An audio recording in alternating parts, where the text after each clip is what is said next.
सांग्रांसाला Bharatiya Janata party Maharajganj बाजार business association सुबासुबाई membership सामुं जेंगे लिजाखा तय सालो कुबुनी आदंगलाबाई बाक्सानाव महाराजगंज बाजाराव मानजाखा बीजेपी हासे आचुफां राजीव भट्टाचार्य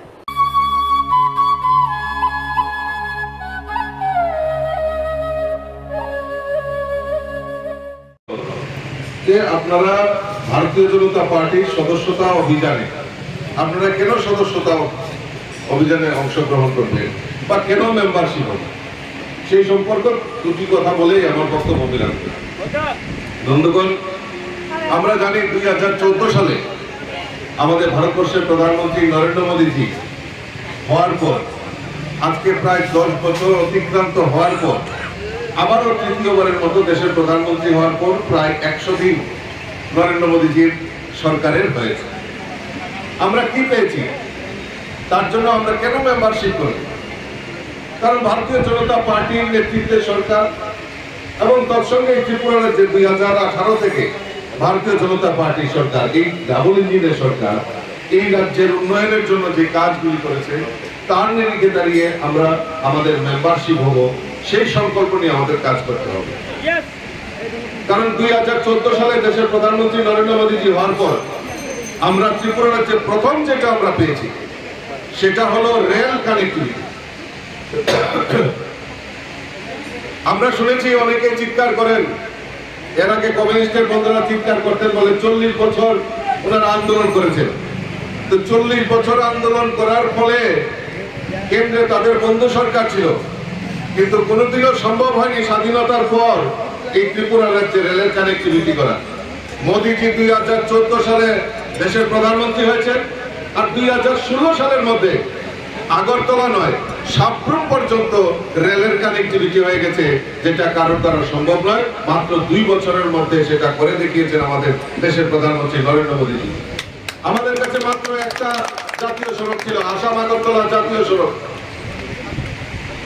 আসাম আগরতলা জাতীয় সড়ক আজকে আমরা মোদীজির কল্যাণে 9টি ন্যাশনাল হাইওয়ে পেয়েছি। 6টা ন্যাশনাল হাইওয়ে অলরেডি কাজ হয়ে গেছে, বাকিগুলিরও কাজ শুরু হবে ইতিমধ্যে, যাতে আজকে যারা সবজি ব্যবসায়ী সমিতি রয়েছে তারা আমাদের উত্তর পূর্বাঞ্চলের পার্শ্ববর্তী রাজ্য আসাম থেকে সবজি আনতে হয়। আপনারা নিশ্চয়ই উপলব্ধি করতে পারছেন 2018-র আগে যে রাস্তা আর বর্তমানে যে আসাম আগরতলার যে জাতীয় সড়কের রাস্তা, তার যে আমূল পরিবর্তন হয়েছে তাতে আপনাদেরও লাভ হয়েছে। আপনারাও সঠিক সময়ে এই আপনাদের সবজি বাইরে থেকে আপনারা এখানে ত্রিপুরা জানতে পারেন, তার একটা সুফল আপনারা পেয়েছেন। আজকে ইন্টারন্যাশনাল এয়ারপোর্ট আমরা কোনোদিনও ভাবতে পারিনি যে আগামী উত্তর পূর্বাঞ্চলের মধ্যে আগরতলা বিমানবন্দর এত সুন্দর বিমানবন্দর হবে। ত্রিপুরা রাজ্যের যে বিমানবন্দর সবচেয়ে বড় এরিয়া নিয়ে, উত্তর পূর্বাঞ্চলের মধ্যে আমরা যদি আসাম, আমরা মেঘালয়, মণিপুর, নাগাল্যান্ড আমরা দেখি, তার থেকে সবচেয়ে বড় এয়ারপোর্ট আমাদের এই আগরতলা বিমানবন্দর ইন্টারন্যাশনাল এয়ারপোর্ট।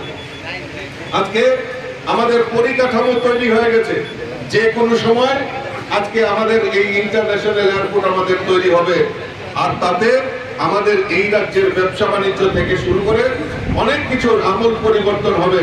আমরা রপ্তানি করতে পারবো, আমদানি করতে পারবো এই ইন্টারন্যাশনাল যদি ফ্লাইট যদি চালু হয়। আর সরকার, আমাদের রাজ্যের সরকার এবং কেন্দ্রীয় সরকার সেই ব্যাপারে উদ্যোগ গ্রহণ ইমিডিয়েটলি আমরা জানি, ইতিমধ্যেই তার তোড়জোড় শুরু হয়েছে। আর শুধু আমাদের মোদীজির হরিঝান্ডি দেখিয়ে আমাদের ইন্টারন্যাশনাল এয়ারপোর্টের উদ্বোধন করবে, তার সুফল আমরা পেতে পারি। তার মূল কারণ হচ্ছে আমাদের দেশের যশস্বী প্রধানমন্ত্রী নরেন্দ্র মোদীজি।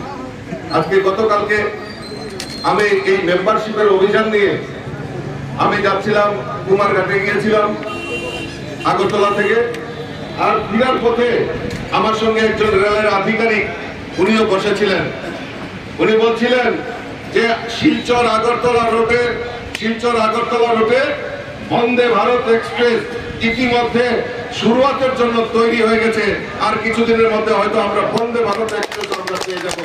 তার একমাত্র কারণ হচ্ছে আমাদের নরেন্দ্র মোদী। এই ত্রিপুরা রাজ্যেও ভারতীয় জনতা পার্টির নেতৃত্বে সরকার, আমাদের রাজ্যের মাননীয় মুখ্যমন্ত্রী প্রফেসর ডাক্তার মানিক সাহা মহোদয়, ওনার নেতৃত্বে এই সরকার এই রাজ্যের গরিব মেহনতি মানুষই বলুন, এই রাজ্যের কৃষক বলুন, শ্রমিক বলুন, প্রত্যেকের জন্য কোনো না কোনো পরিকল্পনার মাধ্যমে এই রাজ্যটাকে এক ত্রিপুরা শ্রেষ্ঠ ত্রিপুরা করার জন্য কাজ করছেন।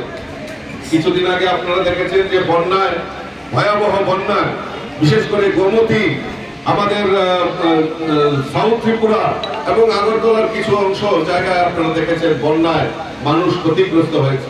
এই ক্ষতিগ্রস্তদের পাশে দাঁড়ানোর জন্য আমাদের রাজ্য সরকার বিভিন্ন পরিকল্পনার মাধ্যমে কৃষক হোক, শ্রমিক হোক, রাস্তাঘাট হোক, বিদ্যুতের ব্যবস্থা হোক, পানীয় জলের ব্যবস্থা হোক, তার দ্রুততার সঙ্গে যাতে পৌঁছে যায় তার ব্যবস্থা, তার জন্য দিন রাত অক্লান্ত পরিশ্রম করছেন। আর শুধু তাই নয়, আজকে রাজ্যের মানুষ একটা পরিবর্তন হয়েছে। আগে রাজ্যের মানুষ একত্রিত হয়ে বিভিন্ন সামাজিক সংগঠন, এনজিও, ক্লাব, তারা গিয়ে মুখ্যমন্ত্রীর ত্রাণ তহবিলে যাতে বন্যায় দুস্থদের পাশে দাঁড়ানো যায় তার প্রয়াস করছেন। গতকালকে আমার কাছে এই মহারাজগঞ্জ বাজারের কনভেনার সবজি ব্যবসায়ী সমিতি ওনারা গিয়েছেন, আলাপ করেছেন যে আমরাও এই বন্যায় ক্ষতিগ্রস্ত মানুষের পাশে দাঁড়িয়ে মুখ্যমন্ত্রীর ত্রাণ তহবিলে দান করতে চাই।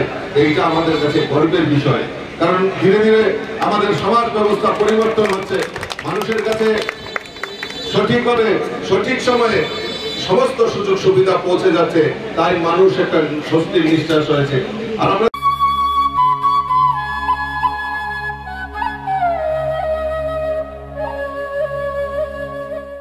আগরতলা নিসিমি প্রণমী কক্ষ ব্যুরো রিপোর্ট খুমপুই।